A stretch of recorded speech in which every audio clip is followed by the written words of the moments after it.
Hello, good afternoon in Huntington Beach, California.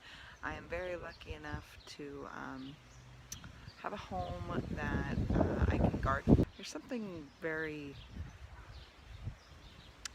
satisfying about eating things that you've grown yourself. Partially can't take a lot of credit for this one because I bought a house with a avocado tree. Actually two. Look, I'm underneath it. Look at them. There they are.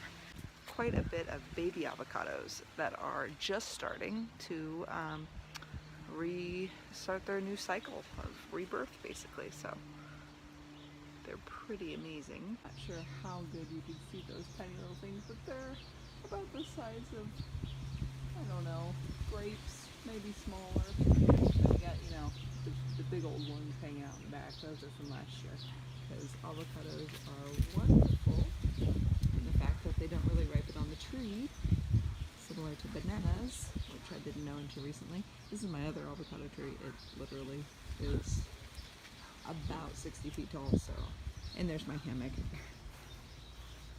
So for Mother's Day last year, the hub made me and there's the dog. The hub made me a little garden patch here.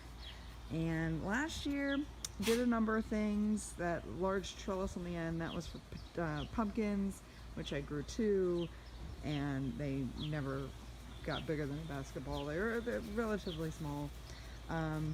This is a cherry tomato plant that I've actually grown from a seed, and this thing is out of control. I don't even know what to do with it anymore.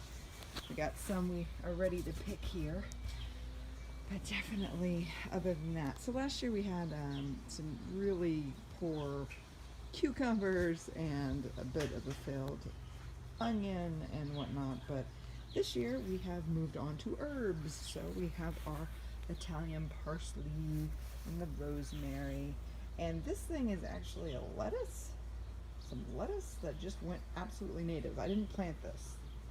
It was just a rogue seed, and it's very happy. And I've got my jalapeno plants. This I'm exceptionally excited for because I've grown jalapenos with success in the past, but I just had little flowers here. You can see, so those little flowers, hopefully they were fertilized and they will turn into jalapenos. So this is my spearmint next to it. All these have like lovely little that's poorly planned, but they're my little stones that tell what everything is, which I definitely need to weed, so my apologies. So this monstrosity next to it happens to be the cilantro, and it went native completely. I don't even know why it looks different. I might have to do some reading on that because it's disarming. Bees, and that's my basil from last year. My basil is also quite phallic and living to bloom all the time. So, but I can still pick it. I just have to trim it quite a lot because it's just always wanting to bloom. I don't know if it's just California or the location or what, but it's blooming year round. So anyway, that was a bit of my garden thus far. I have a notorious brown thumb. I'm not garden savvy in the least, so any semblance of success is purely coincidental. I'm just happy. It's so nice.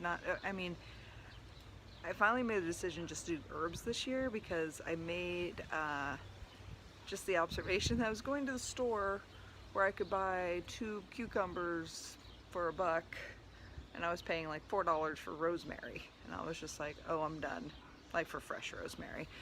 And I was just like, you know what, if I plant these, because you never need a lot, they always give you 10 times more than you need in the store, and you're spending more for it, and it just doesn't make sense.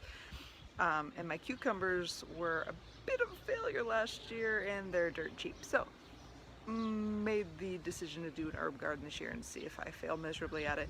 I gotta figure out what's going on with that cilantro though. That thing is huge. So it's quite windy out here. I think I'll cut this one off. Until next time.